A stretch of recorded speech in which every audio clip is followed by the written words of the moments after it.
national anthem sung by U.S. Army Staff Sergeant Keenan McCarter, and our invocation by Lieutenant Colonel Chaplain Lonnie Wortham.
Oh, say, can you see by the dawn's early light what so proudly we hailed at the twilight's last gleaming, whose broad stripes and bright stars through the perilous fight o'er the ramparts we watched were so gallantly streaming, and the rockets' red glare, the bombs bursting in air, gave proof through the night that our flag was still there.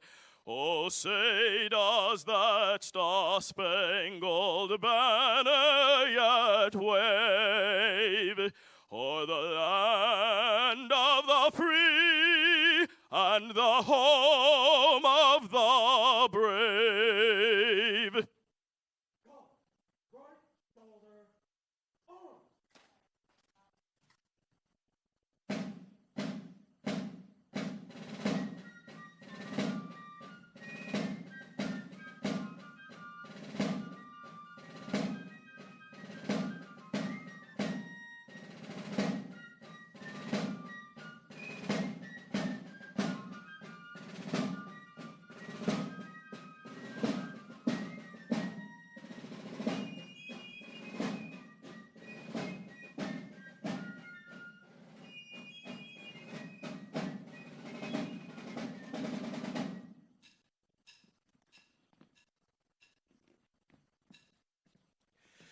We live in a day where sometimes people confuse disability and inability.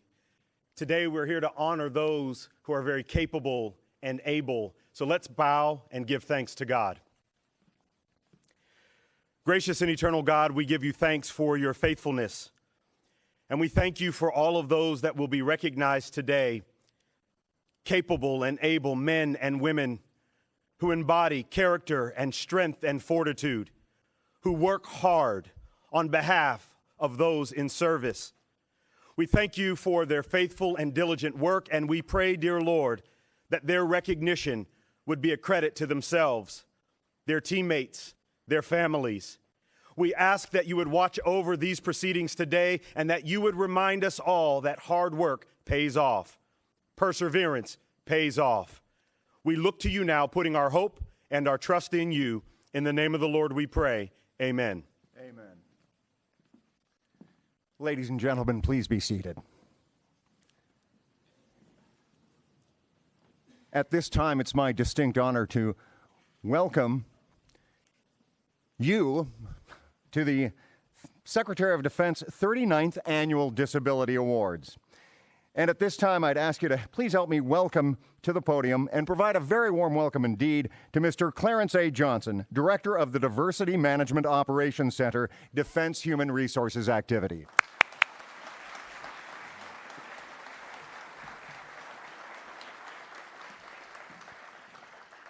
Colonel Shan, thank you so much for that warm welcome.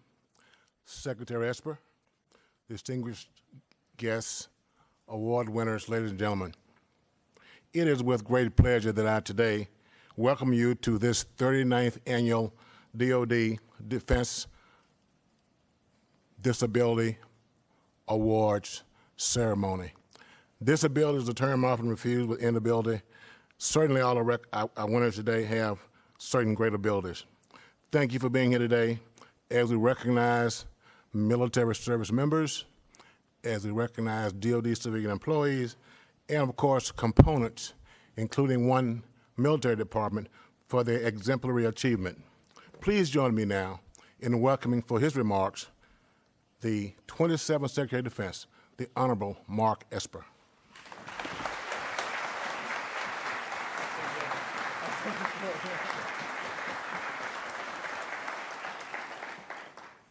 CJ told me he was going to introduce me, and I said, keep it short.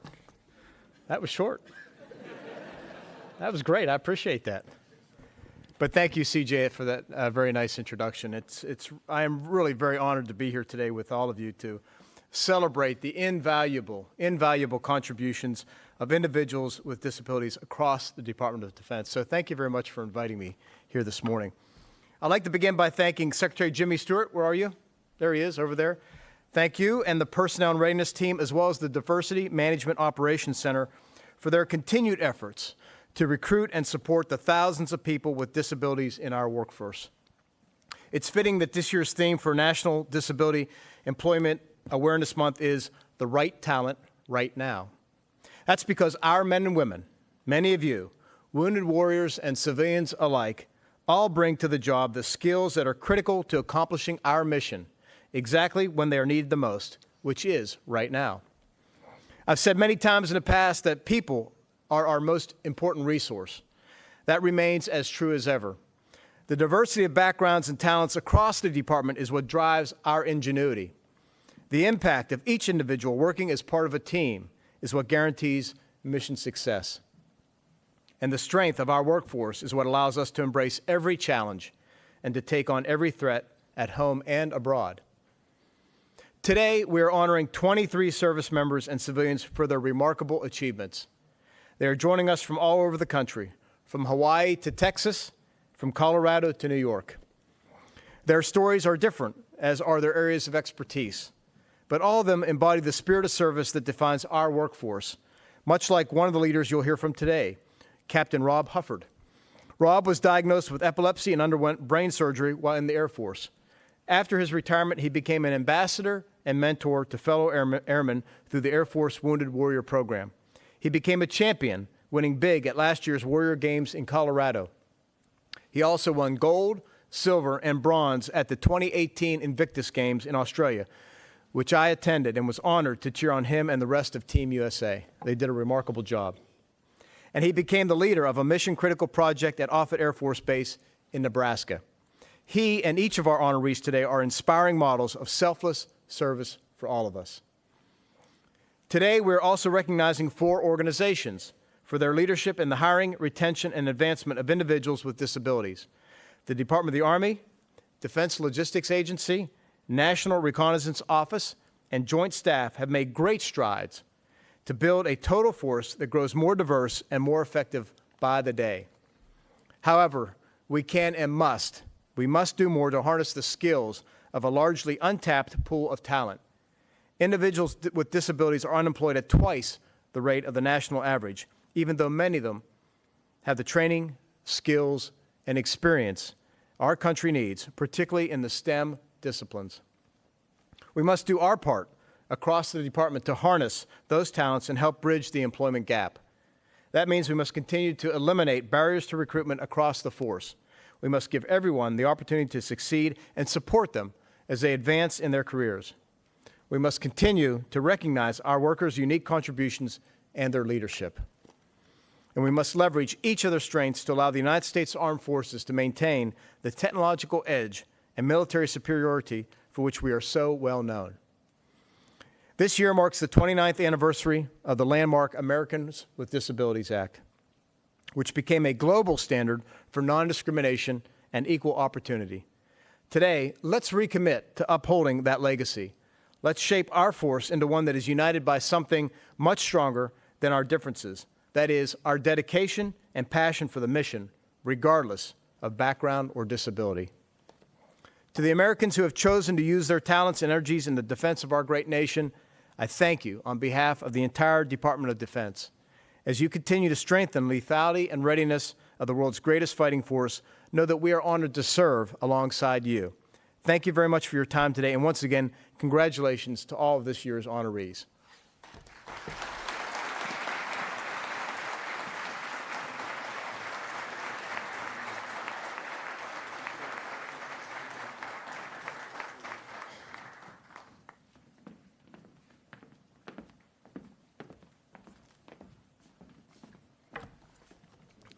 Yeah, certainly thanks to the Secretary for taking time from his schedule to be here today, and certainly for his remarks on the impact of diversity of our workforce on the DoD mission. Well, good afternoon, everyone. Yeah, you can do better than that. Come on now. Come on, you're here in the Pentagon Auditorium. Many of you here for the first time. We're here to celebrate excellence. Let's try that again. Good afternoon. Thank you so very much. And having so many of the department's senior leaders here today is consistent with the Secretary's comments, as this reflects the department's appreciation of the contribution of persons with disabilities to the DoD mission. So thanks to all of you for being here to help us celebrate on this important occasion. And I'd be remiss if I did not recognize and thank for joining us today, actually the person who started this DoD Disability Award ceremony some 39 years ago. He is the former Acting Deputy Assistant Secretary of Defense for Equal Opportunity, Mr. Clay Harden. Please give Mr. Harden a round of applause.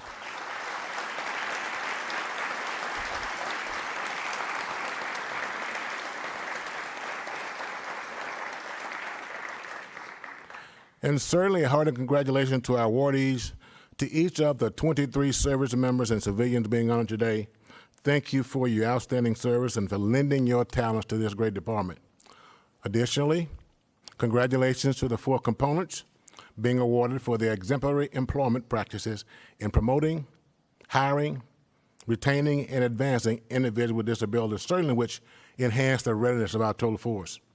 You know, in his proclamation to celebrate the 29th anniversary of the Americans with Disabilities Act, President Trump stated, as I quote, "Our nation is building on the precedent of the ADA by taking further steps to ensure opportunity for all Americans. We are making extraordinary strides in removing obstacles that stand in the way of those with disabilities to lead healthy, self-sufficient, and independent lives." End of quote. The President's statements reflect the government's commitment to remove the obstacles that many individuals with disabilities experience when seeking employment. The right talent, right now. The Secretary spoke of the matter that individuals with disabilities are unemployed at twice the rate of the national average, although many in this untapped market possess the education, the skills, and the experience this nation needs. The federal government has committed to addressing this unemployment disparity by providing opportunities and programs to increase the number of employees with disabilities within the federal government. Now, research shows us that there are a wide range of benefits to hiring persons with disabilities. They are loyal employees with high retention rates and low turnover. They are reliable, they are punctual, and they are highly productive. Additionally, increasing diversity in our workforce results in increased innovation, creativity, insight, and employee engagement, which ultimately translates into increased production.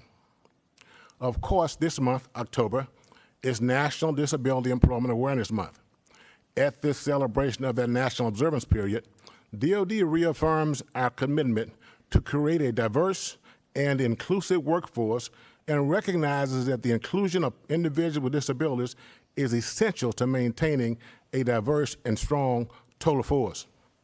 DOD has taken this commitment one step further to only not increase the number of people with disabilities in the workforce, but also to become a model employer for the individuals with disabilities, including disabled veterans. DOD has created a number of programs to enlist the right talent and create opportunities with people with disabilities. This includes the WRP, the Workforce Recruitment Program, Operation Warfighter, and the Wounded Warrior Program. Each of these initiatives has been instrumental in increasing the numbers of employees with disabilities in DOD. They provide individuals opportunities to prepare for full-time employment while allowing them to showcase their skills and abilities. And speaking of showcasing skills and abilities of DOD members, we are so pleased today to recognize 23 outstanding service members and DOD civilians with disabilities for their contribution to the mission of the DOD. Our individual awardees are a diverse group of people from different components, different geographic regions, and working in a variety of positions. They are credited with streamlining systems, initiating cost-saving measures, identifying lost resources, creating accountability of services and resources, but most importantly, their talents, passion, and expertise make a tremendous impact on our mission. To our awardees, thank you for your dedication to the mission and your contributions to strengthening the readiness of our all-volunteer force. Now, while we will only recognize 4 components today for their achievements, I'm pleased to report that all components are making progress to advance inclusion and opportunities for individuals with disabilities and wounded warriors throughout the DOD. The department continues to benefit from your efforts, and I encourage continued growth and progress. The 4 components we are recognizing today have successfully utilized DOD's disability programs and resources to provide paid internships for individuals with disabilities, which allow them an opportunity to demonstrate their skills and qualifications while gaining valuable work experience. Additionally, these components have successfully utilized the special hiring authorities to transition the best of these participants into the permanent DOD workforce, as well as using those special hiring authorities to bring new talent to the department. Now, recognizing that just hiring veterans and individuals with disabilities is not enough to make DOD a model employer for people with disabilities, the other components have created strategic plans to address access to technology and DOD information systems by those who use assistive technology.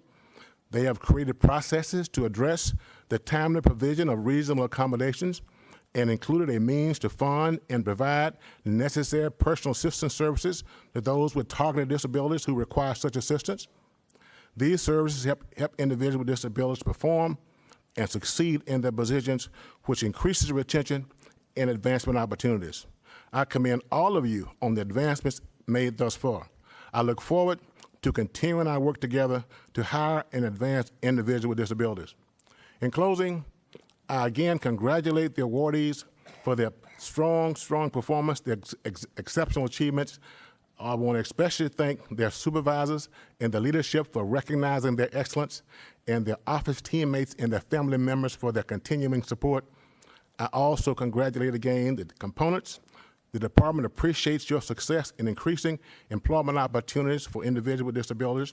Thank you all for being here to recognize our honorees for their outstanding service to this great department. It is now my honor and pleasure to introduce our keynote speaker, Lawrence Rob Hufford II. Rob is a member of the 55th Civil Engineer Squadron, Offutt Air Force Base, Nebraska, where he serves as lead on an installation runway replacement effort, which Secretary Esper said is a mission-critical impact on the base. Rob is a 2006 graduate of the Air Force Academy, where he played football, he threw the shot put, and majored in civil engineering. Now, I met Rob by phone earlier this week, and I was struck by his attitude, his indeed sincere passion to help others, and his genuine good guy nature. During Rob's military service, he was stationed in a variety of locations. He was deployed to Iraq twice and served until July 2017, when he was medically retired. And in addition to his Air Force duties, Rob is a member of the Air Force Wounded Warrior Program, where he serves to share his story, to raise awareness about the visible and invisible wounds experienced by many men and women in our military. As an athlete, Rob has represented the Air Force and the U.S. in the Warrior and Invictus Games, achieving personal bests while winning 4 gold medals and 1 silver medal in the Warrior Games in Colorado last year, and 1 gold, 1 silver, and 2 bronze medals in the 2018 Invictus Games in Sydney, Australia. Now, I hope Rob shares with you today his meeting in Australia with the Duke and the Duchess of Sussex. And if he doesn't, I would like you to Google Prince Harry bear hug. Again, Prince Harry bear hug. This was an astounding international encounter. Ladies and gentlemen, please join me in welcoming our keynote speaker, Rob Hufford.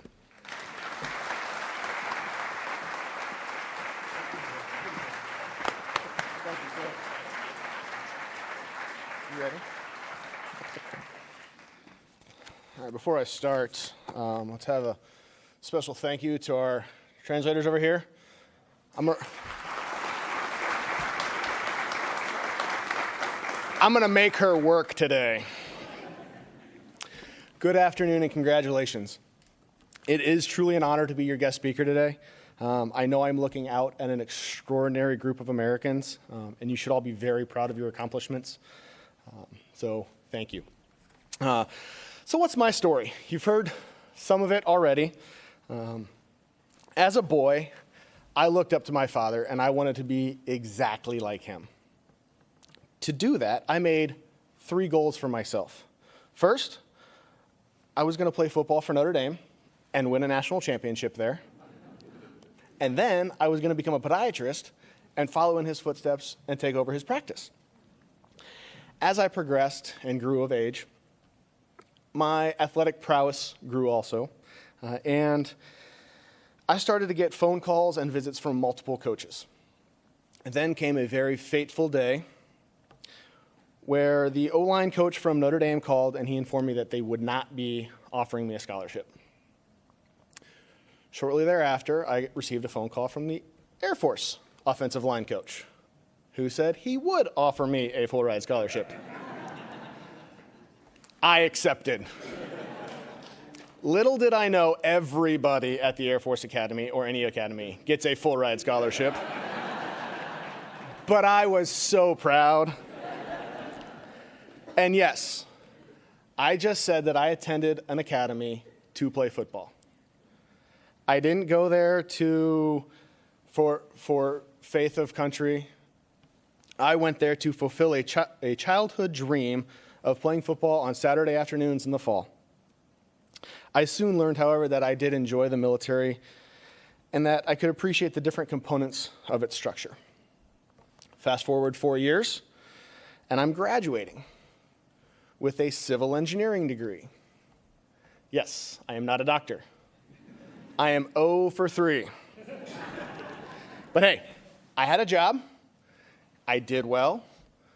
Grades were so-so, but I did well for myself. How did the Air Force thank me and reward me for my time at the academy? They sent me to Minot Air Force Base. Why not Minot? Yes. I quickly learned, however, that this was not a bad assignment, and I did enjoy my time. I got to use my degree, and I was tasked to deploy, not once, but twice. Before my second deployment, I met a gorgeous, smart young lady who was also a pharmaceutical sales rep. We hit it off and quickly fell in love. We decided that when I got home from that tasking that we would get married. So yeah, Minot's not all that bad. In Iraq, I learned that I really loved the Air Force and my job. I felt like I was actually making a difference. And those 2 tours over those 3 years, they really cemented my passion for service. With those tours and time in Minot came multiple awards and recognition. So where did I get to go next? Cavalier Air Force Station. Anybody? Find Grand Forks, drive until you hit Canada, and hang a left. Yeah, Mother Air Force for the win. Thank you. This assignment turns out to be not too bad. We actually really enjoyed it. But my time in Cavalier is when I started having my fuzzy spells. They started about one a month, and as my time progressed at that assignment, one a month turned into one a week turned into 2 weeks, and then I got my next assignment. Finally, I win one, Lagos, Portugal. Yes. So as we're preparing to PCS, we go on our going away motorcycle ride, spend all day in a nice hot July afternoon riding around the rural hills of North Dakota. And when I get home, I can't cool off. I don't know what it is. I've been drinking water all day, water. And I continued to drink all night, and I couldn't cool off. Finally, I figured, you know what? I'll fall asleep, and that'll help me. I wake up 15 minutes later with a fireman holding my wrist and my wife mortified in the corner, just absolutely scared. We will out of be. her mind. Why? I don't know what's going on. But once they realize that I'm good enough to walk, they usher me to the ambulance, send me out the door. I spend the night in the hospital. They do an EKG to determine that I had a grand mal seizure. And then they let me PCS. When I landed at Lagos, For what? they gave me two folders. One was my in-processing checklist. The other was my out-processing checklist. I had been tasked to deploy to Afghanistan. Yes. I had just spent 2 years at Cavalier watching all of my buddies do work downrange, and I missed it. And I was back in the fight, and I couldn't wait. So I went around base, in-processing and out-processing. And I get a phone call to come see the Surgeon General. It was on my checklist. I went and saw her. During that meeting, however, she tells me, you're in the base, but you're not allowed to deploy. I'm sorry, but you've had this grand mal seizure, you didn't have a med board, you're not capable to go downrange, you shouldn't even be here. It was everything I could do to make it out of her office and get the 20 steps to the bus stop before I broke down and cried huge alligator tears. I spent 30 minutes weeping. Got myself together, got back to my office. What's next? What happened next was a 4-month circus of misdiagnoses, therapies, poking, prodding, and a plethora of drugs.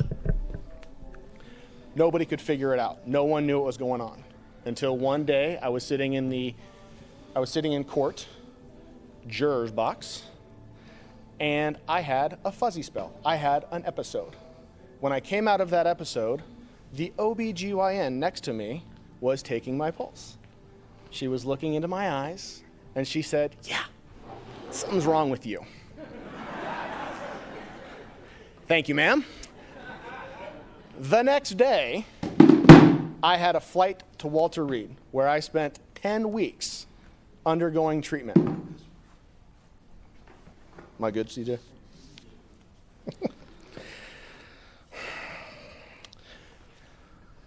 The first day I was here at Walter Reed on that 10-week TDY, I was diagnosed by a third-year resident.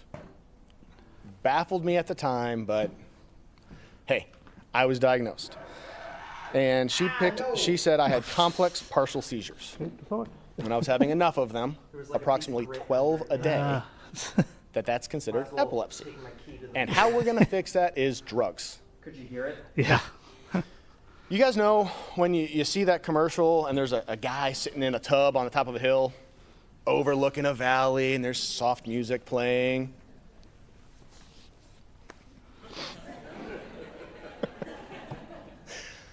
And then the narrator goes, side effects might include.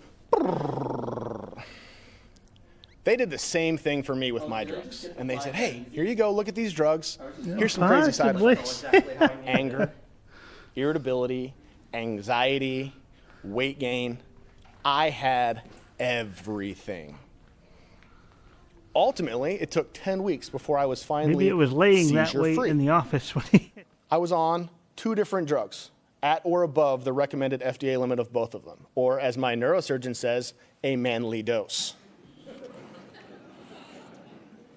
They determined that I was too drugged up to stay at Lodges, and that the best course of action for me would be to come and PCS to Andrews here locally, and ultimately have surgery. So they said, you can go back to Lodges for 2 weeks, pack up all your stuff, and come right back. So that's what we did. So, sorry, I lost my place. January of 13, I went in for a temporal lobectomy. And that's where they took out a piece of my skull, electrocuted me for a week, saw how my brainwaves were reacting, and then went in and took out a piece of my brain before they put my skull back on. Before that surgery, the surgeon came in and said, hey, just so you know, side effects of this surgery might include,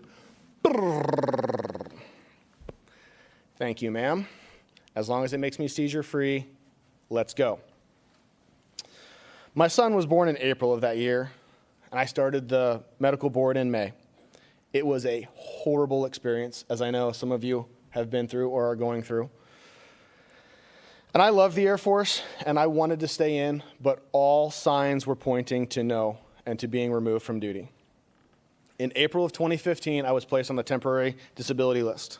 My career had been ripped away from me. I rebounded, and I got a job as a facilities project manager for the University of Nebraska in Lincoln. This was going to be a great experience for me. My boss's boss was a retired Air Force civil engineer. I knew it was going to be good. 9 months into that, he came to me and said, hey, so it's not really working out, and I'm going to offer you a 90-day severance package if you resign today. If you don't, your boss has every right to fire you tomorrow with 0-day severance. No brainer. Unfortunately, I was a failure. So we have this anxiety, we have this depression, and now on top of it, I'm a failure. Nonetheless, the beat goes on, and I got to move forward. I find a job as a project manager for a VA hospital in Columbia, Missouri. I get to help veterans. I get to be an engineer. This is going to be great. I went down one weekend to search for our house, and I came home. And that 5-hour ride home, something didn't feel right. When I pulled into my driveway, something just didn't seem right even more. I opened the garage door. My wife's van was gone. She didn't tell me she was going anywhere, but okay. Opened the door into the living room. Everything is gone. My wife had packed up and taken everything, including my son. Those tears in that bus stop, nothing compared to that night. Absolutely nothing. My life as I knew it was over. Enter a dear friend from the first day of basic training 10 years prior. Having been a coach for the Air Force Wounded Warrior program before, she had seen how adaptive sports and resiliency recovery had healed many others with visible and invisible wounds. She encouraged me to attend my first event at Offutt Air Force Base that summer of 16, and I got to go. And I got a little bit of what it was, but not the full flavor. That following summer, AFW2 returned to Offutt, and I got to go again. I was accepted to come back to the program. This time, I attended the ambassador track. Ambassadors are a group of individuals within the Air Force Wounded Warrior program who go out and share their story with groups of individuals at the base, out in the community, or in an auditorium like this. That single week transformed my recovery and kickstarted my climb out of that deep, dark hole I had been living in. In learning to tell my story, I had to learn my story. And that just shot me out of the hole.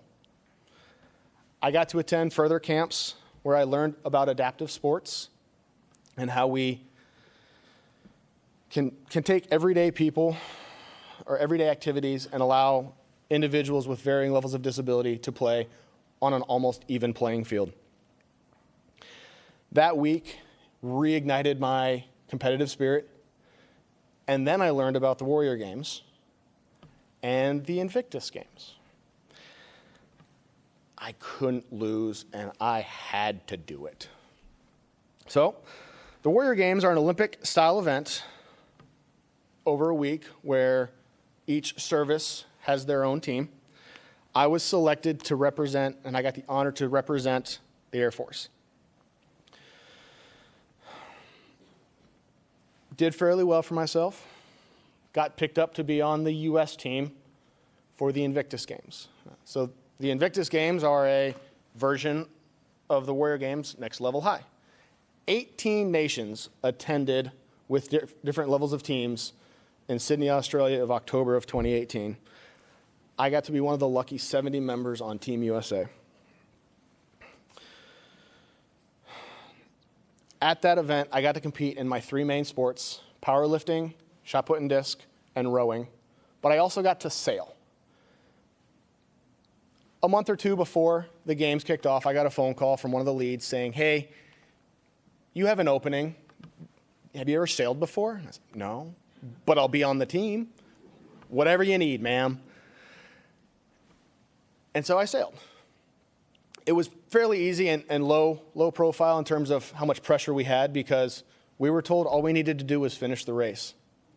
We had 3 airmen and 1 Marine. Thank God the Department of the Navy was on the boat, because us airmen didn't know what we were doing.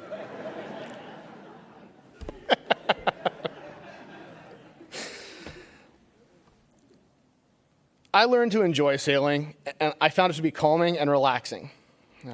It provided me a physical toll, a physical tax on my body, but there was more to it. And that's the underlying meaning of adaptive sports and recovery. I furthered my growth and recovery this past year at the 2019 Warrior Games. Again, I competed well, and I won. I'm almost done. Sorry. I think I'm getting the signal. Sorry. We doing good? Okay.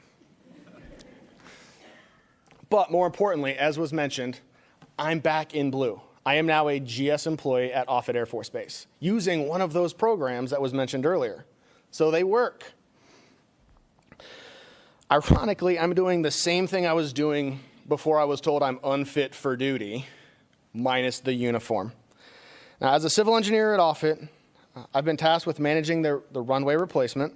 And this is taking 1950s era piece of pavement that has been limped along for the last 30 years. We're ripping it out and we're installing all brand new. I'm also the project manager, or I'm one of the project managers helping with the flood recovery and the multiple mill cons associated with that minor water problem we had back in March. To say life is hectic and pressure-filled would be an understatement. I am reminded daily of the importance of these and the other projects I'm working on. But whenever life gets stressful, I simply step back and remind myself of the lessons I've learned through AFW2. That's my story. It's still being written, but what is yours?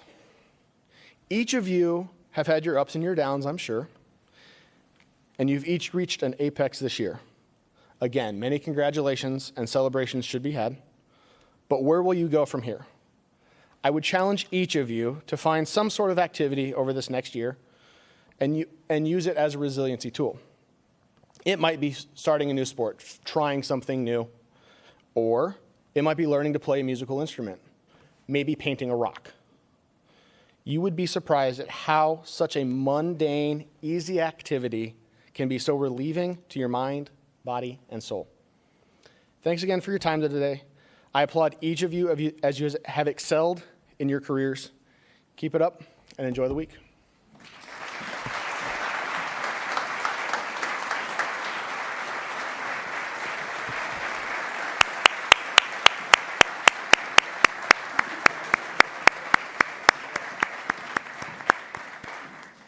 Well, thank you very much, Mr. Hufford, for those inspiring remarks. At this time, we invite the Honorable James Stewart, performing the duties of Undersecretary of Defense for Personnel and Readiness, to join us at the lower stage for the presentation of the 2019 Secretary of Defense Awards to outstanding service members and civilians with disabilities. Now, these awards honor those who have supported the DoD mission, oversees contingency operations, and whose attributes best epitomize the qualities and core values of their respective military service or other DoD component. The 2019 award recipients have been selected by their organizations from among thousands of Department of Defense service members and civilian employees with disabilities from around the world. This year, awards are presented to 23 civilian employees and service members with a range of disabilities whose commitment to excellence contributed greatly to our ability to keep our nation safe and secure. Our first honoree is from the Department of the Army, Sergeant First Class John Hoxie.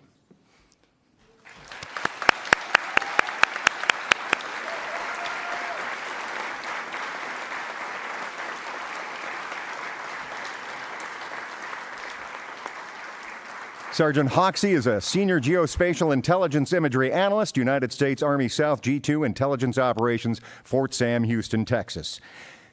Sergeant First Class Hoxie is responsible for all intelligence tasking, training, and readiness for intelligence personnel assigned to the Contingency Command Post in support of humanitarian assistance and disaster relief missions.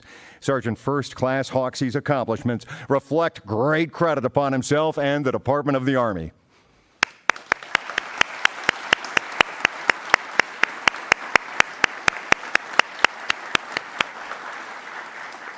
Congratulations, Sergeant First Class Hoxie. From the Department of the Army, Ms. Veronica Benavides, Human Resources Specialist, Department of the Army Headquarters, Civilian Human Resource Agency, Aberdeen Proving Ground, Maryland.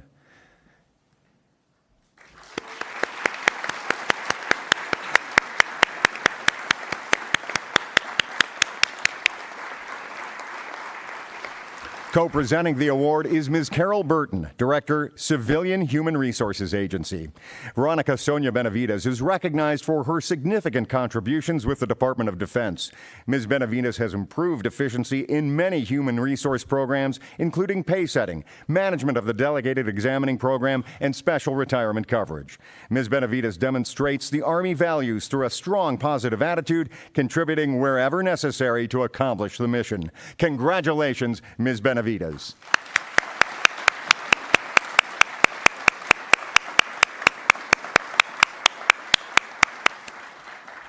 From the United States Air Force, Lieutenant Colonel Emily H. Steinfort, Joint Operations, Plans and Readiness Branch, U.S. Indo-Pacific Command.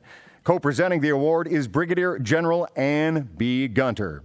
Lieutenant Colonel Steinfort has served in the U.S. Air Force for 15 years. She served as an ambassador for the Air Force Reserve Officer Training Corps at the Citadel, mentoring and leading cadets in activities and service projects for disabled veterans. She exemplifies the citizen airman through her support at the Air Force's Cyber Command and as the acting section commander for the Indo-Pacific Command's Air Force element. Lieutenant Colonel Steinfort is the recipient of numerous medals, and her accomplishments reflect great credit upon herself and the Department of the Air Force. Congratulations, Lieutenant Colonel Steinfort.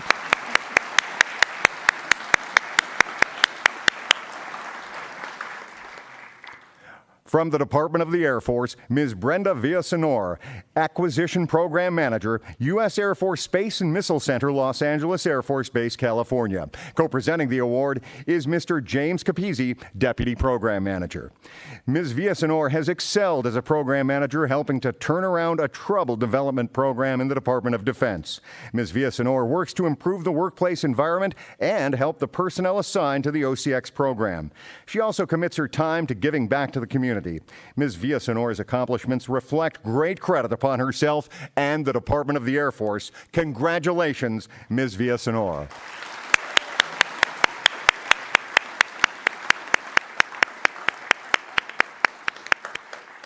From the Department of the Navy, Corporal Matthew Maddox, recovering service member, Wounded Warrior Battalion East Detachment, San Antonio Military Medical Center, United States Marine Corps, San Antonio, Texas. Co-presenting the award is the Honorable Greg Slavonic, Assistant Secretary of the Navy for Manpower and Personnel Affairs, or Manpower and Reserve Affairs, rather. Corporal Matthew Maddox has served in the United States Marine Corps for 3 years. Since being assigned to Detachment San Antonio, Corporal Maddox has excelled in his recovery and rehabilitation while also completing required professional military requirements, including the Marine Corps Non-Commissioned Officer Academy.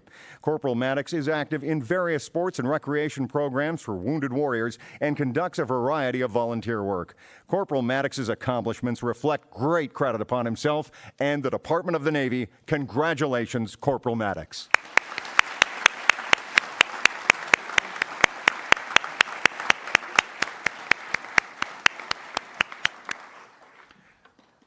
Also from the Department of the Navy, Mr. Sean Thompson, Electronics Engineer, Naval Air Warfare Center, Patuxent River, Maryland. Co-presenting the award again, the Honorable Greg Slavonic, Assistant Secretary of the Navy for Manpower and Reserve Affairs. Mr. Sean Thompson has proudly served the federal government for over 9 years. He has demonstrated exceptional leadership skills, ingenuity, and dedication while working on several platforms and programs supporting the Department of Defense. Mr. Thompson continuously exceeds expectations and goes above and beyond to ensure projects are completed on time and on budget. His achievements, both within the workplace and outside in the community, are consistently recognized by his colleagues and leadership. Mr. Thompson's accomplishments reflect great credit upon himself and the Department of the Navy. Congratulations, Mr. Thompson.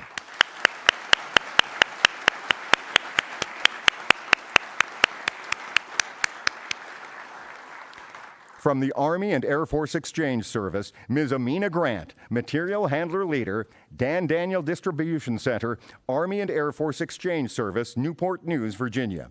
Co-presenting the award is Ms. Karen Stack, Executive Vice President and Chief Logistics Officer for the Army Air Force Exchange Service. In her role as Material Handler Leader in DDDC Storage Department, Ms. Grant readily accepted the additional responsibilities and fulfilled them with solutions that are comprehensive, effective, and ahead of schedule.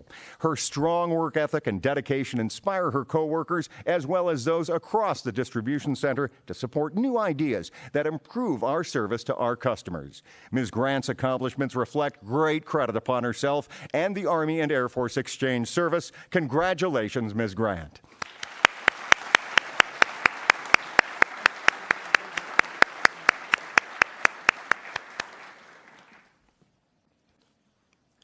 From the Defense Contract Audit Agency, Mr. Paul Doyle, Senior Auditor, Upstate New York Branch Office, Armonk, New York. Co-presenting the award is Ms. Joni Youngblood, Deputy Regional Director. Paul Doyle is working on the IBM Watson Research Center multi-year incurred cost audit. He excels in his duties as a senior auditor and is a very highly valued member of the IBM team and the Upstate New York branch office. He demonstrates a strong work ethic, unquestioned integrity, subject matter expertise, effective leadership, and an unbounded willingness to help others within the branch office. Mr. Doyle's accomplishments reflect great credit upon himself and the Defense Contract Audit Agency. Congratulations, Mr. Doyle.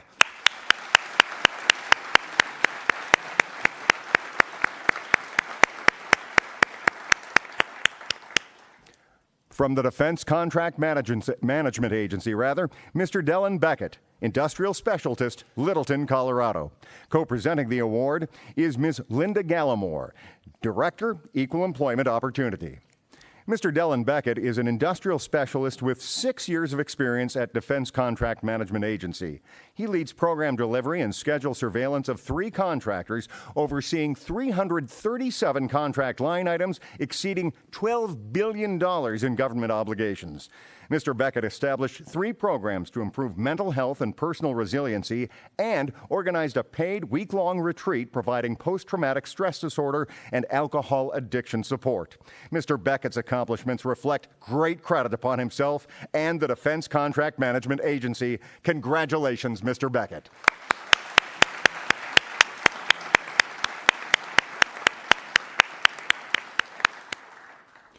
From the Defense Commissary Agency, Mr. Christopher Carpenter, Teller, Customer Service Ambassador, Central Region, Rock Island, Illinois. Mr. Carpenter serves as a Teller and Customer Service Ambassador. Co-presenting the award is Mr. Kevin Henley, Director, Equal Employment Opportunity, Defense Commissary Agency. Christopher has committed himself to the commissary, to our patrons, and in his own words, just wants to see our customers happy. Mr. Carpenter's positive outlook on life, personality, hard work ethic, and daily choice to make our customers happy is a major reason customers shop the commissary. Mr. Carpenter's accomplishments reflect great credit upon himself and the Defense Commissary Agency. Congratulations, Mr. Carpenter.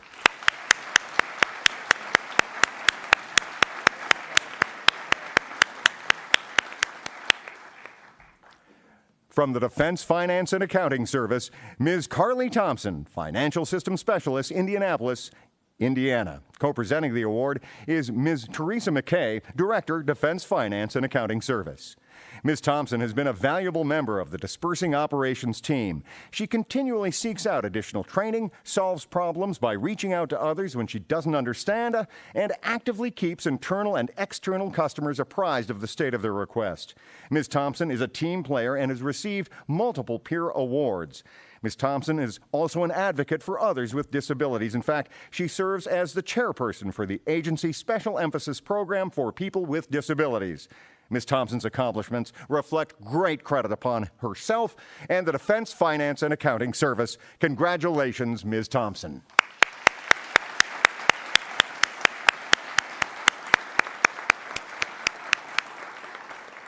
From the Defense Intelligence Agency, Mr. Alan Embry, Security Specialist, Directorate of Operations, Global Support Team, Washington, D.C.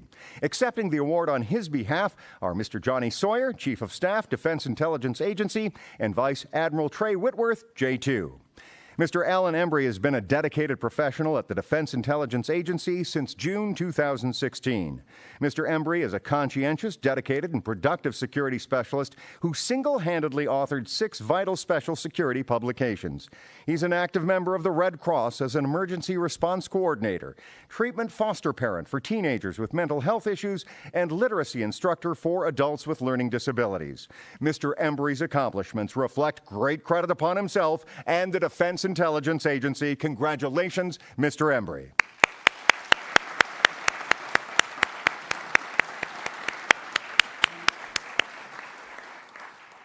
From the Defense Intelligence Agency, Mr. John Bobrovicki, Intelligence Officer in Washington, D.C.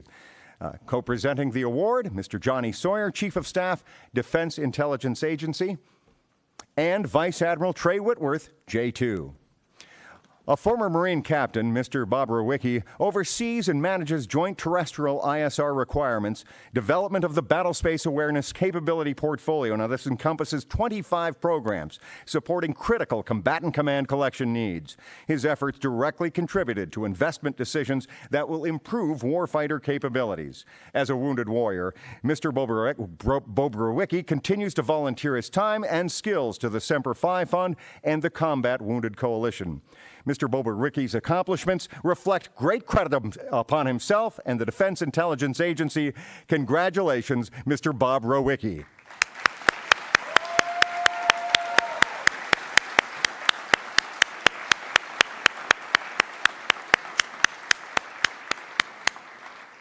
From the Defense Intelligence Agency, Ms. Sonia Hall, Intelligence Officer, Directorate of Intelligence Executive Production Division, Washington, D.C. Co-presenting the award again, Mr. Johnny Sawyer, Chief of Staff, DIA. Ms. Hall completed multiple certificate and degree programs while working full-time for DIA and combatant commands. She collaborates with all levels of staff and leadership to positively impact missions. She's a capable, result-driven DIA officer, working with peers daily and forming relationships and bonds, which allowed her to excel throughout her career at DIA. Ms. Hall's accomplishments reflect great credit upon herself and the Defense Intelligence Agency. Congratulations, Ms. Hall.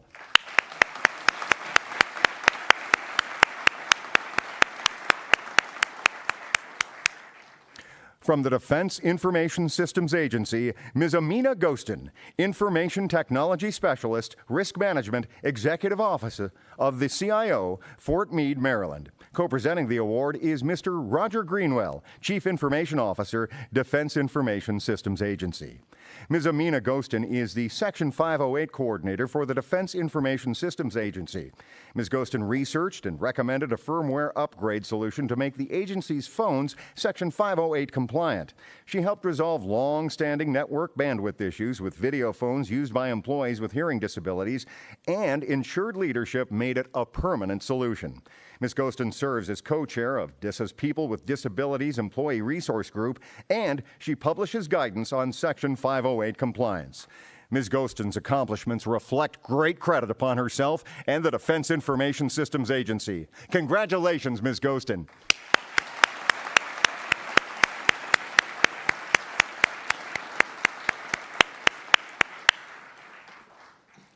From the Defense Logistics Agency, Mr. Douglas Hurtado, Supervisor, Distribution, Anniston, Alabama. Accepting the award on Mr. Hurtado's behalf is Ms. Janice Samuel, Equal Employment Opportunity Director, Defense Logistics Agency. Mr. Douglas Hurtado's work ethic and drive for excellence have made him an invaluable part of the Weapons Division. He plays a primary role in small arms parcel shipping. Mr. Hurtado maintains accuracy and productivity standards throughout the year. He lives the warfighter first principle by anticipating problems and challenges before they happen and tackling them immediately. Mr. Hurtado's accomplishments reflect great credit upon himself and the Defense Logistics Agency. Congratulations, Mr. Hurtado.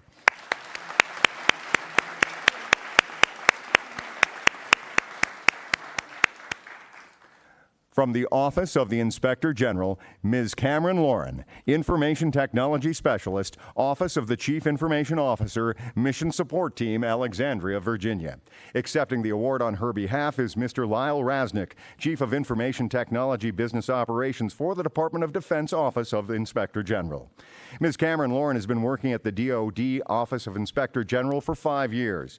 Her work on the deployment and configuration of the project server used by several DoD-IG components allowed for increased efficiency, timely completion of projects, and delivery to the customers. Ms. Lauren fostered effective collaboration between key DoD-IG components, which facilitated the timely and accurate delivery of information to the Department of Defense, Congress, interest groups, and the general public. Ms. Lauren's accomplishments reflect great credit upon herself and the DoD Office of Inspector General. Congratulations, Ms. Lauren.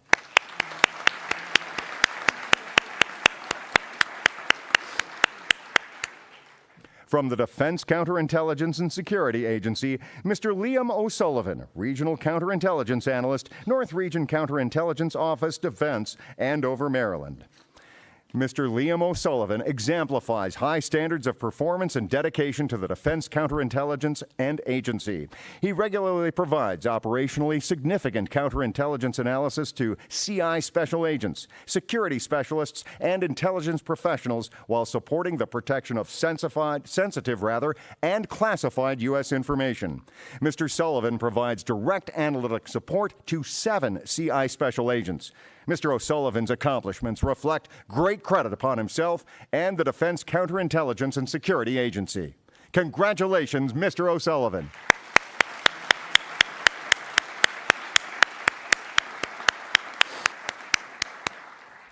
From the Missile Defense Agency, Mr. Willard Brooks, Logistic Management Specialist Sensors Program Directorate, Redstone Arsenal, Alabama. Co-presenting the award is Mr. John H. James, Jr., Executive Director, Missile Defense Agency. For the past 7 years, Mr. Willard Brooks has distinguished himself by his exemplary duty performance as the lead government logistics manager for the ANTPY-2 product office. As one of the leads for the Materials and Power Generation program, Willard interfaces with multiple stakeholders and advises on the status and options on multiple contracts in the portfolio. Mr. Brooks has excelled in his daily duties and motivated his colleagues in achieving support of the program. Mr. Brooks' accomplishments reflect great credit upon himself and the Missile Defense Agency. Congratulations, Mr. Brooks.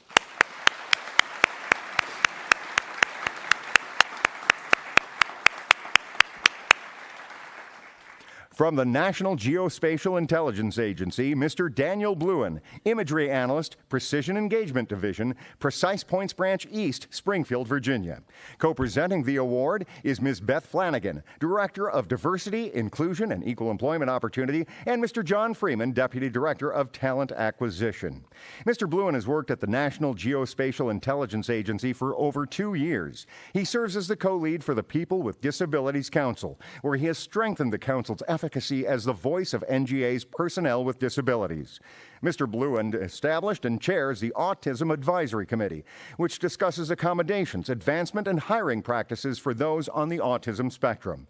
His work led to NGA being awarded by the Careers and Disabled Magazine Public Sector Employer of the Year Award. Mr. Bluen's accomplishments reflect great credit upon himself and the National Geospatial Intelligence Agency.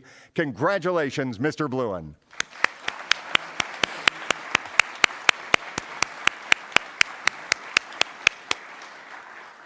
From the National Geospatial Intelligence Agency, Mr. Jeffrey Wright. Co-presenting the award, Ms. Flanagan and Mr. Freeman. Mr. Wright served as the chair of NGA's Deaf and Hard of Hearing Council and was selected to serve as the chair of the Director of National Intelligence Community Affinity Network Recruiting, Hiring, and Retention Committee. As the NGA Deaf and Hard of Hearing chair, he led NGA's DHH community in the development of a video on American Sign Language, which is now an NGA corporate asset used to facilitate a culture of respect. Mr. Wright's accomplishments reflect great credit upon himself and the National Geospatial Intelligence Agency. Congratulations, Mr. Wright.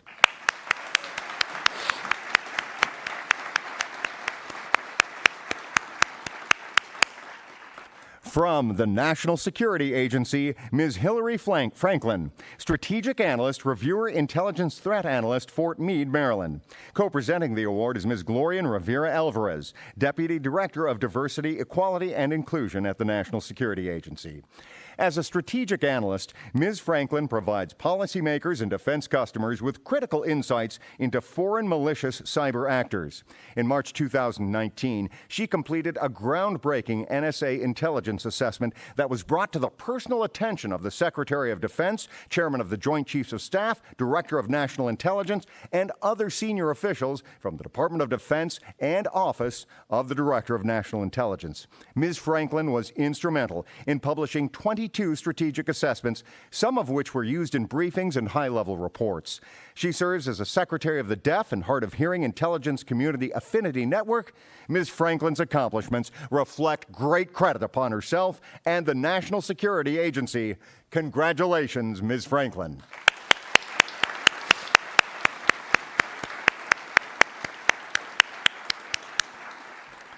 From the National Security Agency, Ms. Lene Popham, Staff Officer, National Cryptologic School, Officer of the Office of the Registrar, Fort Meade. Co-presenting the award, Ms. Rivera Alvarez. As reasonable accommodations facilitator for the National Cryptologic School, Ms. Popham ensures that NSA students are able to focus on learning. Through her dedication, support, and advocacy, her students are able to maximize their operational capabilities and impact. Each year, she manages nearly 400 accommodation requests for students throughout the global enterprise. Her advocacy for those with disabilities has raised the bar for awareness and ensures direct access to education and training required to power NSA's vital mission. Ms. Popham's accomplishments reflect great credit upon herself and the National Security Agency. Congratulations, Ms. Popham.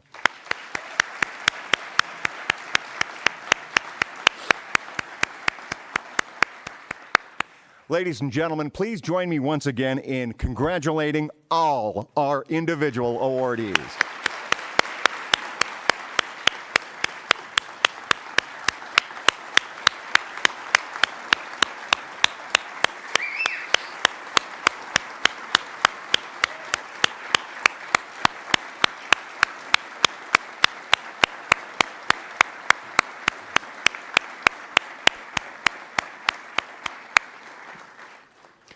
And now for the 2019 Secretary of Defense Awards to the DoD components and military departments for their efforts to implement exemplary programs, policies, and practices to advance a diverse and inclusive workforce. We begin with the Department of the Army. It's recognized with the Secretary of Defense Award for the Best Military Department in advancing employment opportunities for individuals with disabilities. Accepting the award, the Honorable James E. McPherson, senior official performing the duties of the Undersecretary of the Army. Among the military departments, the Army achieved leading scores related to overall employment of people with disabilities, the highest increase in the number of individuals with disabilities employed within the component, and the largest number of veterans with a 30% or greater disability rating hired. To achieve these successful outcomes, the Army adopted and implemented effective retention strategies, such as an internal mechanism to process, fund, and provide reasonable accommodations, including personal assistance services for employees with disabilities, and offered a mentoring program designed to support and retain employees with disabilities. Congratulations to the Department of the Army.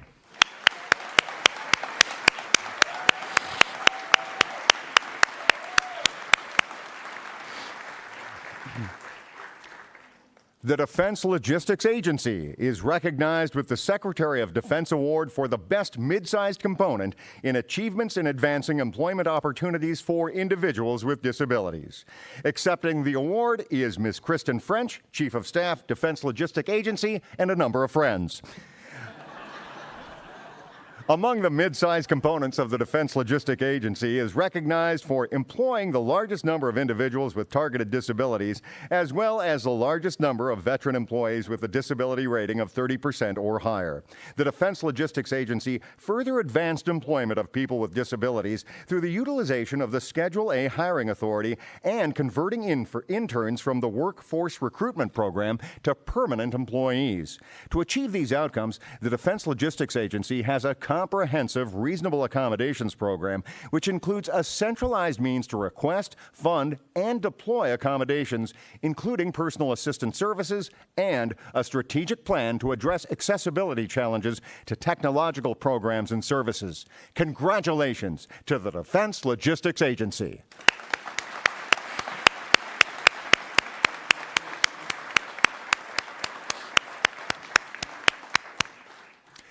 The National Reconnaissance Office is recognized with the Secretary of Defense Award for Best Intelligence Component Award. Accepting the award is Mr. Miguel Rivera, Director, Office of Equity and Inclusion, National Reconnaissance Office. Among the intelligence components, the National Reconnaissance Office received the highest scores for the number of individuals with disabilities. The component significantly increased its numbers of employees with disabilities from the previous year. Additionally, NRO has the highest reported number of veteran hires with a 30% disability rating or higher. Congratulations to the National Reconnaissance Office.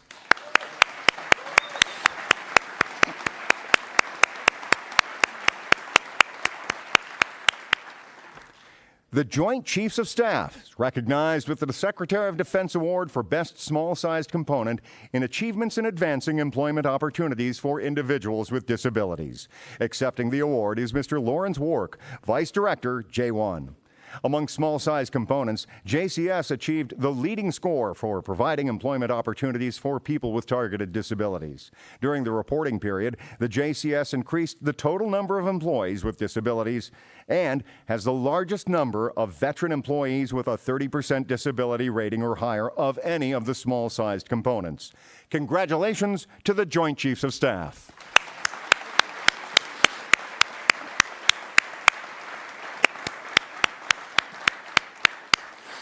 Thank you, Mr. Stewart, and congratulations again to all of our honorees.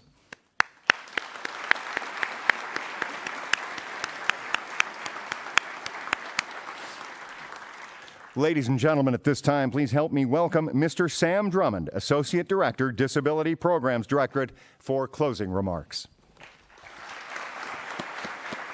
Appreciate it. Thank you very much. Oh, you got the book.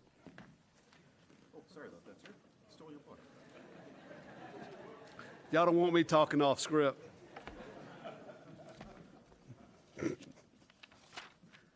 Thank you very much. Before I begin my script, I would like to take an opportunity to recognize our partners from the Department of Labor, specifically the Assistant Deputy Secretary for the Office of Disability Employment Policy, Ms. Jennifer Sheehy. Thank you very much, ma'am, for being here today.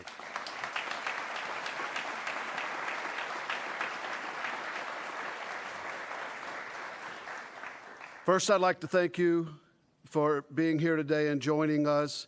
I hope you enjoyed our ceremony. Our team did a lot of work to get here. We'd like to thank the Secretary of Defense, as well as Mr.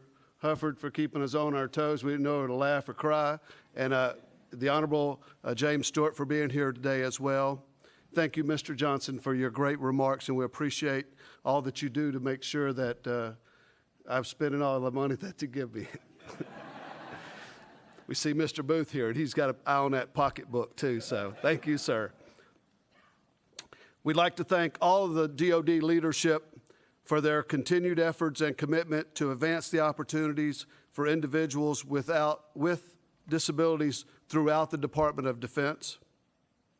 A special thanks to our network of disability advocates. Your enormous efforts across the Department of Defense has helped create a more innovative, effective, and diverse workforce. Your daily contributions cannot be understated. You play a role in making today a reality. Congratulations again to all the recipients and the awardees and their families. Thank you for being here. Can we please give them another round of applause?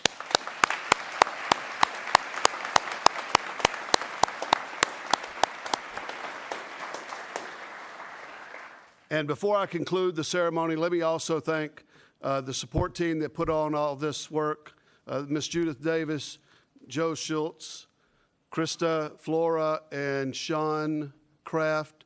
Thank you guys for a great job. We appreciate all the work that you've done. A few housekeeping notes before we conclude. If you have a red badge, we took ours off, so if you got a red badge, please exit the auditorium and wait for an escort to help you exit the Pentagon. And if you need other assistance, please remain in your seats, and our group of volunteers will help us assist you. This concludes the 39th Annual Secretary of Defense Award Ceremony. Again, thank you very much.